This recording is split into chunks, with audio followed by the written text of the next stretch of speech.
Well, it is something that you have been asking for, and understandably so.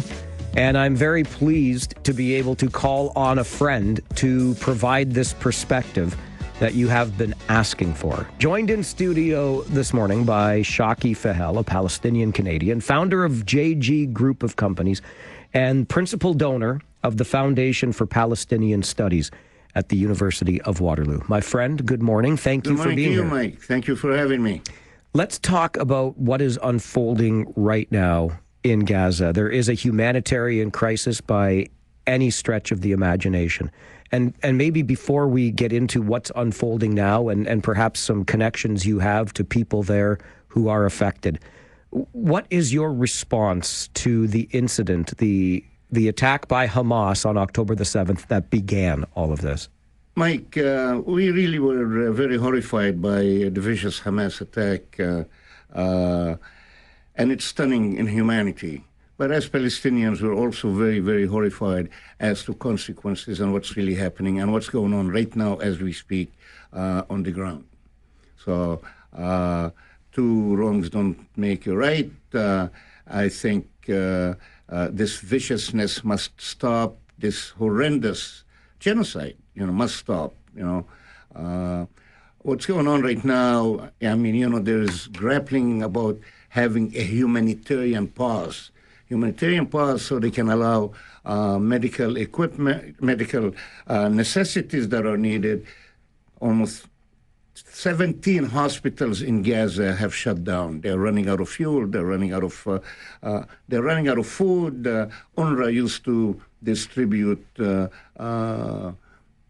bread to all there's 600,000 Palestinians that are refugees. And people that are listening, they need to understand that the refugees in Gaza, 80% of them are refugees from 1948, when Palestine ceased to exist on May the 14th, 1948, and Israel was declared as a state. So they all ended up in Gaza. And now there's another, and that was called then the Nakba in Arabic. The Nakba in Arabic is the catastrophe that fell onto the Palestinians.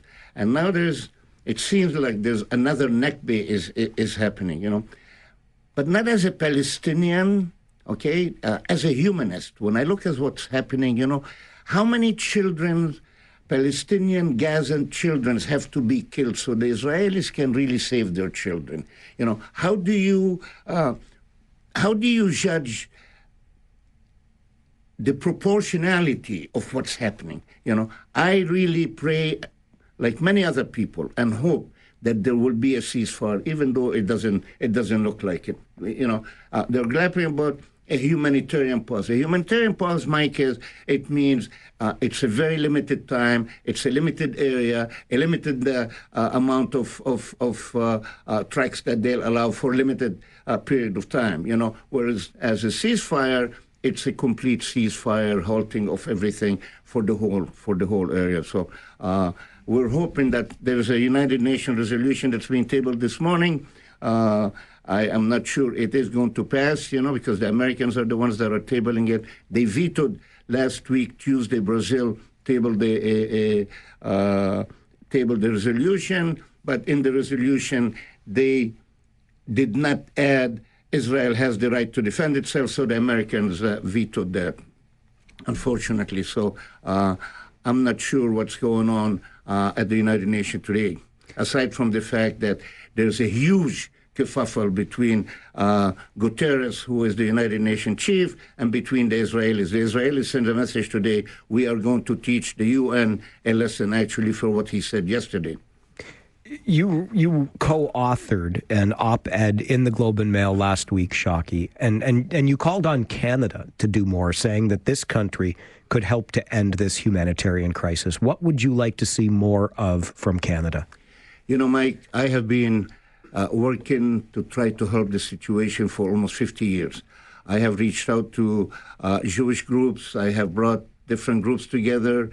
I'm very proud and honored to know that in the 90s, Canada played a major role in the Oslo Agreement. There was 5 committees in the Oslo Agreement, and one of them was Canada was the gavel holder for the Refugee Committee.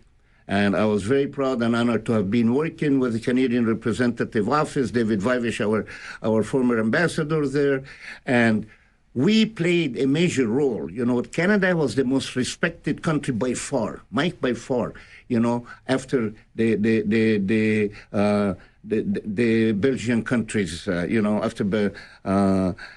because of our sense of fairness. The Canadiana, Lester Pearson, we established the United Nations peacekeeping force, when the world was going at it in 1956, But we've been sidelined. Today, as far as I'm concerned, Canada's foreign policy equals the Ukraine. We do not have a unified foreign policy, The other thing, too, in the past 2-3 days, we have 3 different voices out of the Canadian government. We have the Prime Minister saying something. We have Jolie, our Foreign Affairs Minister, whom I respect tremendously for her stand and coming around in terms of her statements. And then we have Mr. Blair, that says Hamas must be completely eradicated, Well, you cannot, get rid of Hamas. You cannot get rid of the spirit of fighting an occupation. The French did it in the Second World War. Hamas is a political entity in the Palestinian organizations. And I'll continue about the Canadian position. I think we should, as a country, we should recognize Palestine as a country. 2 years ago, there was a vote at the United Nations. There was 138 countries that accepted Palestine as a country, and Canada among 7 countries: Israel, United States, Micronesia, Panama, and another little country. We did not acknowledge that, and that's not right. We have always supported the safety and security of the state of Israel, but we have always been very fair in our position towards the Palestinian, towards self-determination, towards a Palestinian country. This whole madness, Mike, this whole conundrum has got to come to an end, because 5 wars in the past 17 years. Einstein once said, you cannot do the same thing over and over and over again and expect a different result, Mr. Blair doesn't realize that Hamas actually is the creation of the state of Israel. Hamas was founded in 1987 by the Israeli Mossad and by Sharon. They wanted to undermine Fatah, which was Yasser Arafat and the PLO. They financed Hamas. They gave them money to build clinics and what have you. This is a fact. I'm not trying to, anybody that's listening, you can check into that, And Netanyahu used, in 2019 at the Likud party in Tel Aviv, Netanyahu said, Hamas is an asset. We allow Qatar. Qatar has been supporting, and that's why Qatar is playing a major role. They've been supporting Hamas, But the PLO, he has marginalized, and he says they are no more an asset to us, And he uses that as divide and rule between Hamas and the mantra of we do not have a partner to talk to. Very, very, very unfortunate. So our country can come to the fore and shy away from having to tag along with everything American, unfortunately. I was at the celebration for the great John Chrétien, when he retired. He received a 3-minute standing ovation, Mike, when it was talked about the fact that he didn't toe the line with the Americans and we did not go to war into Iraq, And I am so very proud of him. But that's our Canadiana, We can play a major role, but we have to play it on our own. We do not have to tag along with the Americans. And we need to be a little more forceful. We need to talk about the ceasefire as humanitarians, as Canadians, as our values as Canadians. We need to talk about enough damage, enough suffrage has been done. As we are talking, by the end of the conversation, Mike, there'll probably be another 50 Palestinians dead. They killed 700 yesterday. How long is this going to go on? How long? Palestinian children and Israeli children, they are equal, and self-denial by the Israelis, of the Palestinian rights, Mike, for 75 years, until that comes to the fore, until they realize, because as our minister said last week, Jolie, we need and our prime minister, we need a Palestinian state living side by side with an Israeli state in dignity and in security. That's what we need. But the international community has to come to the table. I'm asked, what's the solution? The solution is United Nations resolutions that have been taken for many, many years. In 1967 war, the 6-day war, I call it the 6-hour war, the United Nations passed Resolution 242. Resolution 242 basically said, okay, Israelis, pull out of the occupied territories that you have captured in 1967, land for peace and security. They didn't do that. 1973, the Yom Kippur War, a second resolution was passed, which is 338, number 338, which basically reiterates Resolution 242, going back saying we need. And nothing like that has happened, This war has separated us for years, very, very, very unfortunate, The leadership on both sides leave a lot to be desired. Israel, we need to talk about the cause, like what really happened here and how come we are here, okay? 10 months ago, 11 months ago, Israel elected the most right-wing government in its history. And things have been ramping up, Mike, for the past 10 months. When you have an internal minister of security, Ben-Gvir, that was appointed, who is so right-wing, his hero. By the way, these are a couple of ministers, Ben-Gvir and the finance minister, the Israeli finance minister, are two members of the Meir Kahane party. Meir Kahane, actually, the Kahanists were dubbed by the Americans and by the Israelis, they were illegal as terrorists, a terrorist party, These members are part of the Kahane, and you have an internal security minister that have ramped up things in the West Bank. As we speak, Mike, there has been 103 Palestinians killed since October the 7th in the West Bank.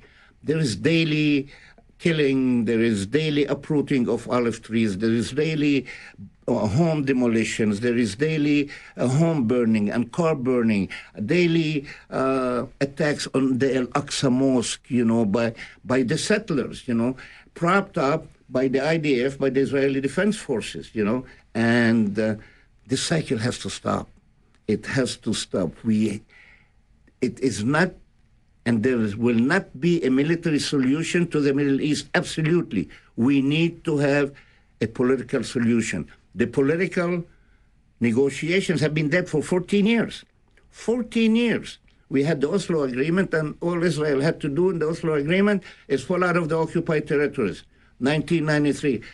That's when Rabin, where you needed brave, courageous leaders, they made peace. It cost him his life. He was assassinated, the Israeli prime minister, unfortunately. We need courageous new leaders on both sides today, on both sides, and I don't see any on the offing on both sides. What we need, there will be a young Palestinian, I call them the occupation generation, young Palestinian leaders coming up, and hopefully young Israelis coming up that both want the same thing and they can come together, because that's only the solution. Mike, if two men are in love with one woman, one is out of luck. But if two people love the same land, and in this particular case, we have no choice. They have to share it. The Palestinians can't say we are going to be getting all of our Palestine back. The Israelis cannot be having another Nakba and driving all the Palestinians from the West Bank into Jordan and the Gazans into Egypt. That can't happen. We need to tackle the elephant in the room that nobody's talking about. I mean, for 20 days now, since October the 7th, Nobody talks. They're talking about how do they manage the bombing, and are they going to open the borders to allow humanitarian pause or erase Hamas? Our defense minister should have never, ever, that's polarization. Should never said, erase Hamas. Understand, you cannot erase the spirit of the people that are resisting occupation that started 75 years ago and 56 years under brutal occupation. We have come to our senses on both sides. What have these last 3 weeks been like for you here in Kitchener? Mike, it's very tough. I have to tell you, I have a friend of mine. This is Dr. Azzeddine Abulaysh, who actually lost 3 daughters in Operation Led 2014 when the Israelis were not together for 51 days. He's lost between 30 to 40 relatives in Gaza. I have friends in Guelph. The lady that participated with me in the write-up. They've lost some relatives in Gaza, and every Palestinian you talk to, and especially the ones from Gaza, they know somebody that had. There's whole families, Mike. Whole families are being erased. And Gaza is so densely populated, and we Arabs, we live together. The father, the mother, the son and his wife and his great-grandson and grandchildren live all together. So it's a family of 20 and 30 and 40, and some of these people have been done bombed to smithereens, unfortunately. So I talk to people and I feel pain. I talk to people and I feel fear and anxiety. I talk to people and the feeling, Mike, that when you do not have, when you cannot do anything about something, and you're so frustrated and your hands are tied up, there is nothing, no worse feeling than that. These are the people, the Palestinians that I talk to. These are the friends that I talk to. And I talk to them all around the country, all around the country. And all around the country, we all share our grief, But all Palestinians in the diaspora, all the Palestinians in the West Bank and Gaza, there's one thing that unifies them, and that is their fight for the human rights, for their fight for an independent Palestinian state living side by side with Israel. Something that the international community, I would hope, would really, out of all of this misery and out of all of this conundrum, I hope there will be a will, because it has been the blindness and deafness of the international community that had really brought us to where we are. You cannot be doing all of what you have done for the past years and think, as Einstein said, and think there's a different outcome. Shawky, I wish we had more time, but I appreciate you for the work that you've done, the piece that you wrote for the Globe and Mail, and for joining us today on the show. 2 things. First of all, I want to thank you, and on behalf of our community, for what you do for the community. Our community is that much stronger. It's because of people like you. There's nothing stronger than the heart of the volunteer. And I will tell you personally, invoking Mahmoud Darwish, Palestinian poet, words, when there is no hope, we must create hope. And in this particular case, and that goes for the Jews, the Israelis and Palestinians alike, And thank you very much for giving me this opportunity. Good luck. Go Rangers, go. I like those words about hope. Shawky Fahel is the principal donor of the Foundation for Palestinian Studies at the University of Waterloo. Joins us on the Mike Farwell Show on City News 570 and Rogers TV.